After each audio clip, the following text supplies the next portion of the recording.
Hey everybody, this is Petey from the Spinner Rack, and today I'm going to do a video about Namorita, the cousin of Prince Namor, the Submariner. Um, she was created by Bill Everett in Submariner issue 50, and she basically was anti. She wasn't like the other Atlanteans when she created. She was Namor's cousin. She was a lot younger. She was a young girl when she's introduced. Like she's like maybe a teen or something like that. And like some teens, she she had a crush on her cousin Namor, right?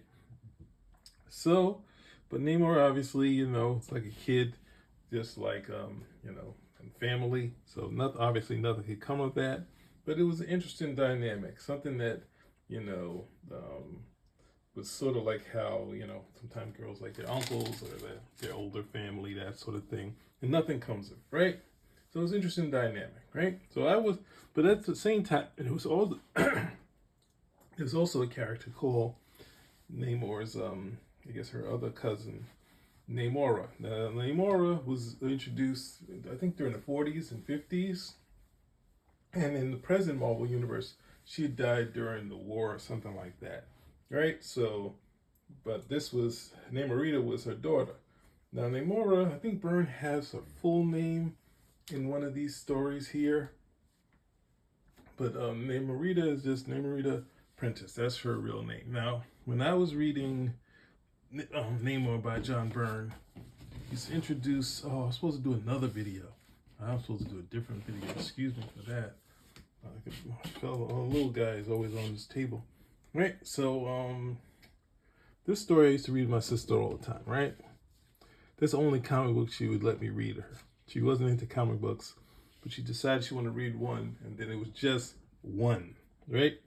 So ultimately, this is the second issue where it got the tagline Marvel's First and Mightiest Mutant, and which Tom DeFalco wouldn't allow BYRNE to utilize until the second issue for some reason. And whenever BYRNE's going to go through an artistic breakthrough, he would have Bob Wyacek do the inking. So he would do a period where it would be just gorgeous inking by Bob Wyacek, and the next thing you know, that led us right into what I talked to you in my last video. Oh yeah, I got it right here. This nice dual shade, right? So we're gonna do another video about that later, right? But let's get into this issue, right? Oh no, actually I don't want to get into this issue. I just want to show you one aspect. Since Namor is getting his own series, BYRNE came up with a supporting cast. This Caleb Alexander, who helped out Namor, finally got him to calm down. The boiling blood that is actually revealed to be sort of a byproduct of being a hybrid, and him being of two worlds, but not really being at home at one. So sometimes he would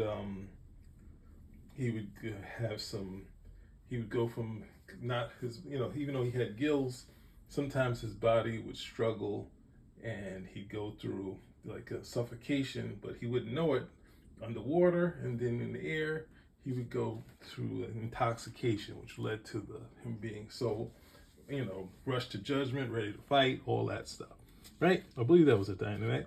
This is Caleb's daughter, who, since he had a heart condition, she would do all of the sort of aquatic stuff, and they ran into the Submariner issue 1. I can get into that at some point,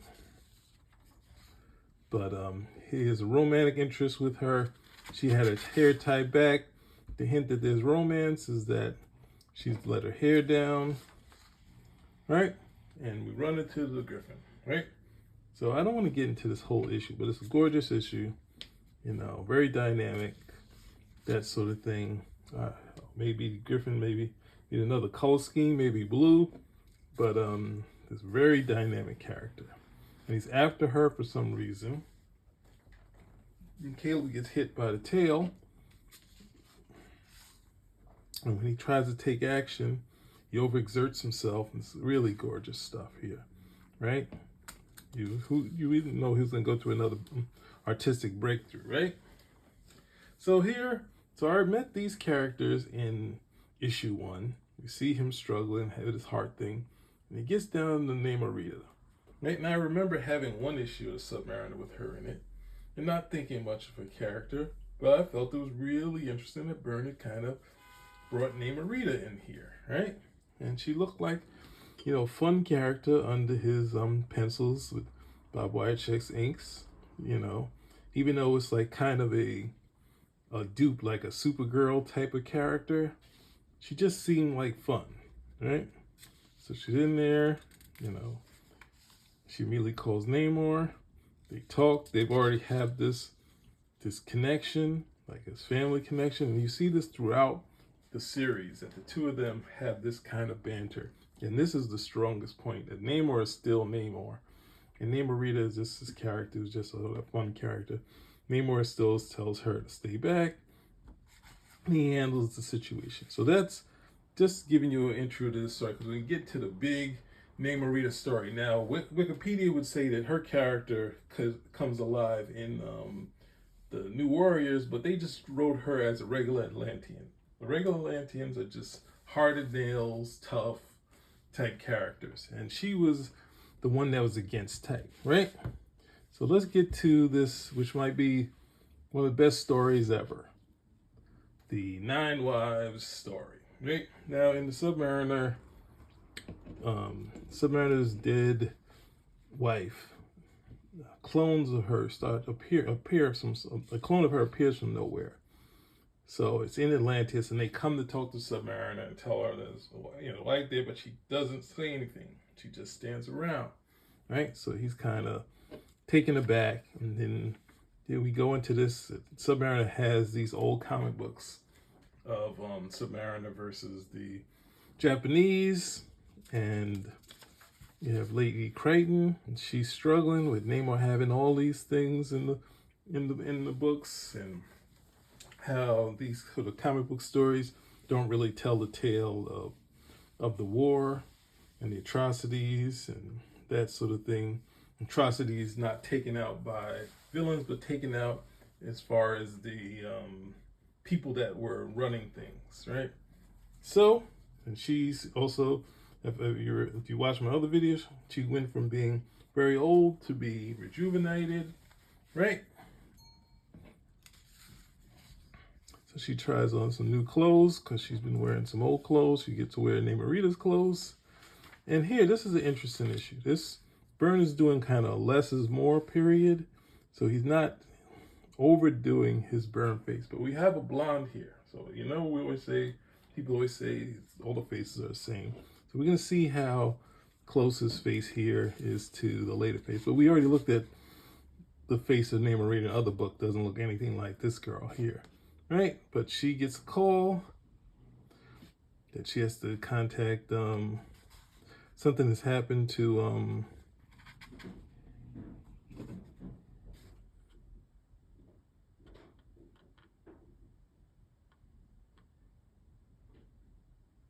something happened in Namor's office, right? So, just if you hadn't seen the other issue, we find out Desmond Mars had injured Caleb Alexander, right?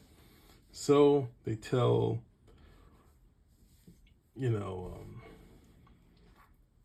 Caleb's daughter, right? And of course they have to go back, but there are other things that Submariner has to deal with, right? This is Desmond Mars' sister, kind of looks like her, right? I guess at some point, there wasn't a big interest in the last video I did, but this one, I got one other Submariner one planned. If there's any traction, maybe I'll do some more. So he's a favorite character of mine, right? And it was cool that the Atlanteans came out of nowhere and they just worked with Submariner, right? And I can see you got a lot of different ones with different faces here, right? I don't know. I mean, it's definitely something big for his early career, but what else can you say? So this was this thing that BYRNE said he wasn't going to do, which was underwater stories, because he said that's what kind of kills it. People sitting around. And at this point, since the book isn't selling, there's no, he's not going to any pretense of what works and what doesn't work. He's just doing the book as it was done, right? So Mariner chilling in a chair, right? That's what happened. So it's just one of those books that went right to the newsstand and was struggling. So they're trying to figure out what's going on with Lady Dorma. So they're trying to go to where she was found. And they go further out and they find this character, right? Right here. You may not be able to see it, but he's right here. Right? This is supposed to be a dark, really murky sea. So you can see how things have changed. Right? And this is a subplot. I think it's Zellery with the Plant Man. The Plant Man got a new sort of style to him. We got another woman here. I'm about to say chick, excuse my French. And we see this woman get taken out by this plant. Bo Jackson. And then Desmond Mars is trying to hide because he's had all these bad dealings. Hide from the Punisher who's trying to get him, right? Got a nice Joe Kubert panel where you don't need to look all the way down. You're still staying here, that sort of thing. And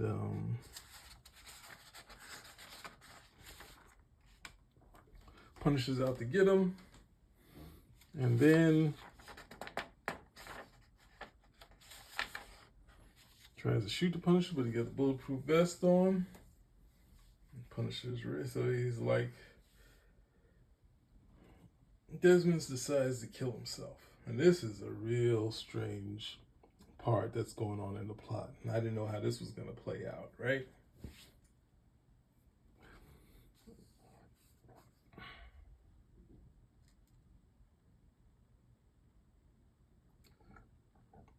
And it's Vyrra the Banished, right? And he, about 200 years old, he's been using his technology to keep himself alive.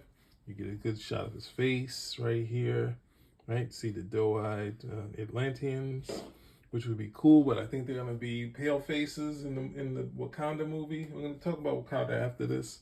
And you see he's made 1 million clones of Dorma, right? And this is the name of his wife. Of course, this is trying for him.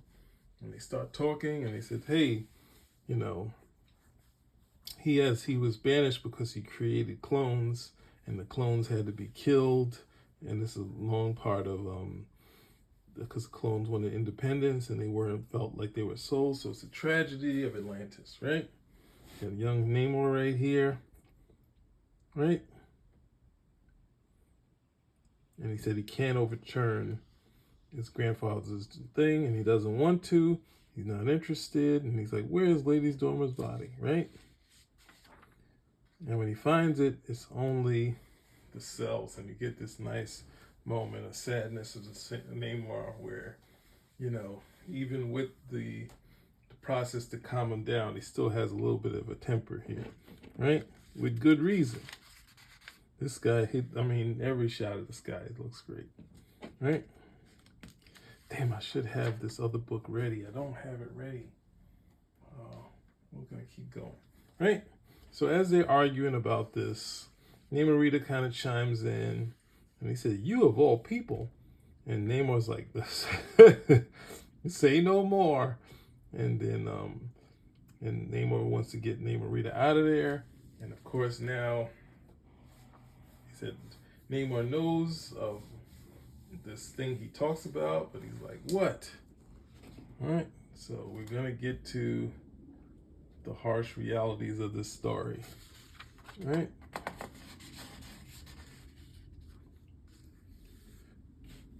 That Namorita is a clone of her dead mother.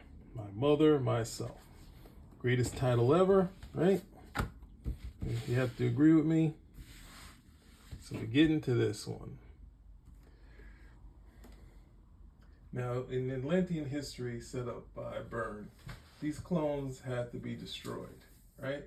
So Namorita, that's why there's this anguish on her face, because, you know, after a great, you know, huge fight to kill all of the Excuse me, guys. Sorry about that.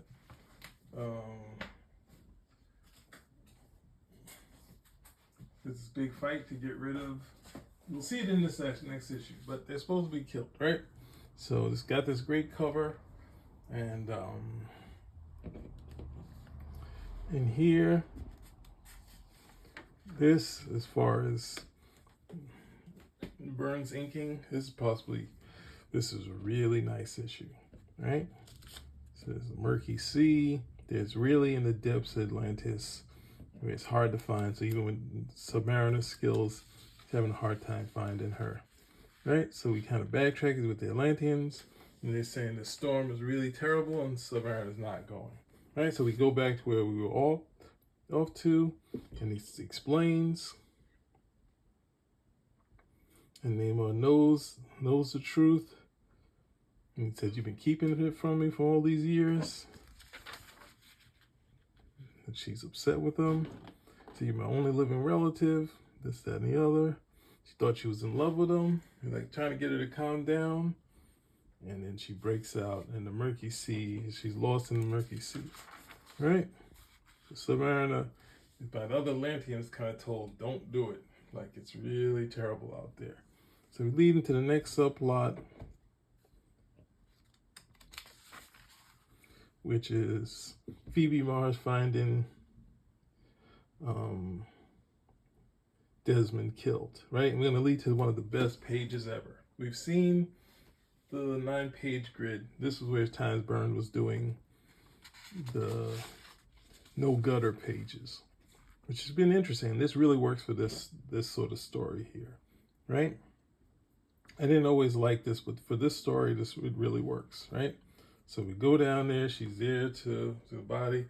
Nice angle here. This is one of the things in this Namor series that's never going to get the credit, because it was really the time of X-Force and Jim Lee on X-Men and Willis Portacio on Uncanny X-Men.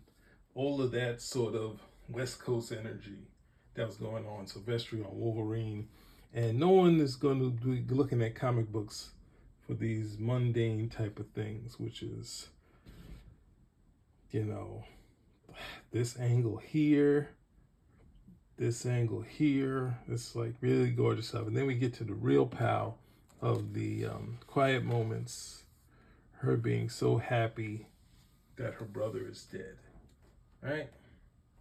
She's thinking, you know, she has her future with the Submariner that she's thinking of. It's a great passage of time, like a Daredevil page without super speed. So this is really nice, right? But she runs into the Punisher, and the Punisher is like, he's not having it, right? So I think this is the end of this subplot here. But we have the Plant Man, and this is Byrne like kind of taking stuff he did when he was, because he drew these characters in the first Iron Fist. And this actually didn't look as good as it does now when he drew them, right? So this is a real step up for him, showing how far he's come as an artist. And then Submariner finally finds her, and they kind of felt the way that he was coming, and she's like, she can't be allowed to live, right? And Submariner's like, no. He's like, no, this is what the law is. She respects the Atlantean law. She's like, she doesn't have a soul. She has to go, right? So they go to seeing Submariner's grandfather, right? And he's banishing Vyrra, right? No, Vyrra. So I keep want to say Vyrra. Sorry, Vyrra. And Submariner's there as a boy. His mother helping him. Look, even Submariner's mother has a different face than Dorma. Like, he's really pulling out all the stops, right? So then she says he has to watch this because this is stuff he needs to know. And he has to tell her the story about the slaves, right? Where he created slaves to do clones to do slave functions. And then they wanted their own independence. And then the Atlanteans killed them. And she knows the story of the Long Spears, right? So Namora and Submariner, she was telling Submariner stuff that had to do when she passes, right? And then when so since at that point when she told him he didn't know this stuff, he says she had a journal, right? And then she said, which is a cool moment here, which is why dialogue and captions always important. I know I said she knowing her mother's handwriting, right? So then here we go. Oh, I went too far. Sorry. So Namora's husband is not with the fact that she can't have kids, right? And he's not going to hold it to this. And then next thing you know, she sort of runs into this place, right? And he says, the banished one. And then she realizes that he knows her issue, so he can try to help, right? And she realizes she can, if they try to create a clone within her, she could possibly, keep the baby to term, right?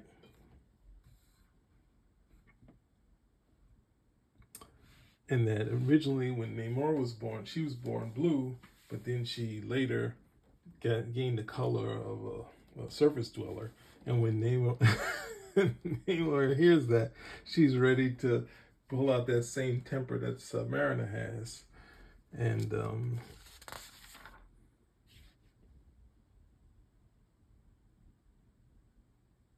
then it also sees that she doesn't have wings on her feet, but she has some sort of buds on her knees, which possibly are them. So there was that same mutation that's in the Submariner. So he decides to make it active in the clone, right? They said he wanted to make some changes. So they're like, yeah, so it works, right? It's going to be your daughter. And the husband's all happy. He said, that doesn't change anything. I'm still a clone. That's it. I'm even more of a clone. I'm an exact clone of my mother with some changes, right? So Submariner, his last plea to her, the hot-blooded Human Torch, who was an android, but always full of emotion, always caring, heroism, all that. If you can't believe that an android has a soul, you can believe it in looking at him, right? So then she finally comes out of her funk, and she feels pride that she is the daughter and similar to her mother, right? And now we have the last thing. They're trying to figure out what's going on with Danny Rand and Tyrone King shots in, and this is where it goes south. Spinnerack. Oh no, not Spinnerack out. Because I wanted to do this because in the Black Panther, it seems like Namorita is a dark-haired cousin to Namor, and there's probably gonna be some parallels between her and Shuri, where she kind of wants to usurp the Submariner, right? Because I don't know if that's gonna work. So she might be a sibling, but it seems like they're trying to have that same rivalry. But Namorita didn't have that. She just was a normal type of girl, which was against type than all of the tough Atlanteans. Now, people would more remember her from, what is that thing? The New Warriors. But at the same time, that was just doing her as tough as nails, like an Amazon, right?